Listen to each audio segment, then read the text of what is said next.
नमस्कार मंडळी, मी अनिता तुमचं खूप सारं स्वागत करते। तर अश्विन महिन्याची सुरुवात होते ती घटस्थापनेपासून।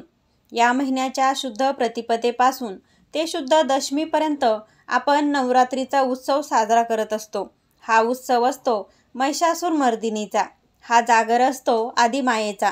9 दिवस आपण मातेच्या 9 रूपांची पूजा करत असतो। त्यातीलच एक मातेची सेवा म्हणजे नवरात्रीत कन्यापूजनाला अतिशय असं महत्त्व आहे। आपल्या हिंदू धर्मशास्त्रामध्ये असं सांगितलं जातं की नवरात्रीमध्ये किमान एका तरी कुमारिकेचे आपण पूजन केले पाहिजे। तर मंडळी, आजच्या व्हिडिओमध्ये मी तुम्हाला कन्यापूजनाचं काय महत्त्व आहे, तसेच कन्यापूजन कसे करावे आणि कन्येला काय काय भेटवस्तू द्याव्यात म्हणजे आपल्याला माता राणीचा आशीर्वाद मिळेल, तर याबद्दलची संपूर्ण माहिती मी याच व्हिडिओमध्ये सांगणार आहे। तेव्हा व्हिडिओ संपूर्ण पहा। व्हिडिओ आवडल्यास व्हिडिओला लाईक करा आणि ही माहिती जर तुम्हाला उपयुक्त वाटली तर तुमच्या ओळखींच्या व्यक्तींपर्यंत ही नक्की पोहोचवा। आणि अजूनपर्यंत तुम्ही जर चॅनलला सबस्क्राईब केलं नसेल तर चॅनलला जरूर सबस्क्राईब करा आणि व्हिडिओ पाहत असताना कमेंटमध्ये जय माता दी लिहायला विसरू नका। चला तर मंडळी, लगेचच व्हिडिओला सुरुवात करते। आपल्या शास्त्रामध्ये कुमारिका पूजनाला अतिशय असं महत्त्व आहे। बघा, आता प्रश्न येतो की कुमारिका पूजन करताना आपण किती वर्षाच्या मुलींना कन्या पूजनासाठी बोलवावं। तर बघा मंडळी, आपण 2 वर्षापासून ते 9 वर्षापर्यंतच्या मुलींना कुमारिका म्हणून कन्या पूजनासाठी बोलवावं। नवरात्रीत अष्टमी आणि नवमीला कन्या पूजन केलं जातं। आपण जे 9 दिवस घटस्थापना करतो, देवीचा जागर करतो, आपण बरीचशी म्हणजे देवीला प्रसन्न करण्यासाठी आपण उपाय करत असतो। तर बघा, कुमारिका पूजनाशिवाय देवीचे पूजन हे पूर्ण होत नाही, हे असं आपलं शास्त्रामध्ये हे सांगितलेलं आहे। त्यामुळे कन्या पूजनाला अतिशय असं महत्त्व आहे। तेव्हा तुम्ही अष्टमी तिथी, नवमी तिथी आणि दशमी तिथी या तिथीला नक्कीच कन्यापूजन करू शकता।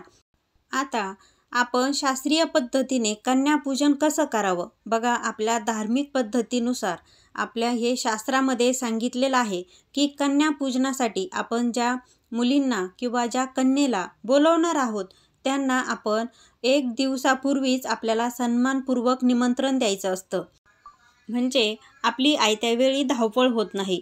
त्यानंतर कुमारिकांना आवडेल अशी भेटवस्तू तुम्ही आधीच आणून ठेवायची आहे, म्हणजे त्यांना दिली की त्या खुश होतात। आता जेव्हा कन्या आपल्या घरी येतात तर तेव्हा त्यांचं उंबरठ्यावरच तुम्हाला थोडंसं गुलाबाच्या पाकळ्या करून ठेवू शकता किंवा तुम्ही इतर तुमच्याकडे लाल रंगाची जी सुगंधित फुलं आहेत तर ती त्यांच्यावर टाकून तुम्ही अशा प्रकारे त्यांचं स्वागत करायचं। त्यानंतर तुमच्या कुळदेवीचा, दुर्गा मातेचा तुम्ही मोठ्या आवाजामध्ये गजरसुद्धा करायचा आहे, म्हणजे जयकारा करायचा आहे।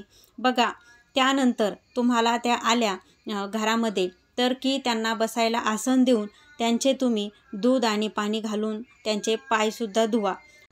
त्यानंतर त्यांचे पाय तुम्ही पदराने किंवा एका स्वच्छ रुमालाने तुम्ही ते पाय कोरडे करून त्याच्यावर तुम्ही कुंकवाने स्वस्तिक काढायचं आहे आणि त्यानंतर त्यांच्या कपाळी तुम्ही हळदी कुंकू लावून त्यांचे औक्षण करायचे आहे।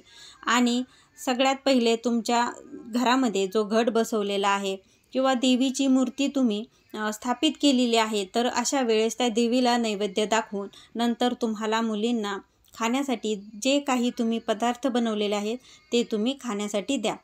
त्या जेवणामध्ये मुलींना आवडणारा एखादा तरी पदार्थ असावा। बघा, आपल्याकडे नवरात्रीत जे कुमारिका पूजन होते त्याला उत्तर भारतामध्ये कंजक असं म्हणतात आणि कंजकमध्येही 9 कुमारिकांचे पूजन केले जाते।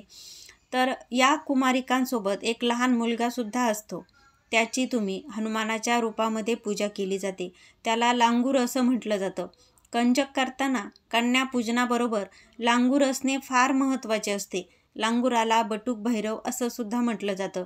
आदिमायेची पूजा भैरवाशिवाय अपूर्ण असते। कंजकाचा पूजाविधी कुमारिका पूजनासारखाच असतो, त्याला भोजन आणि भेटवस्तू दिली जाते।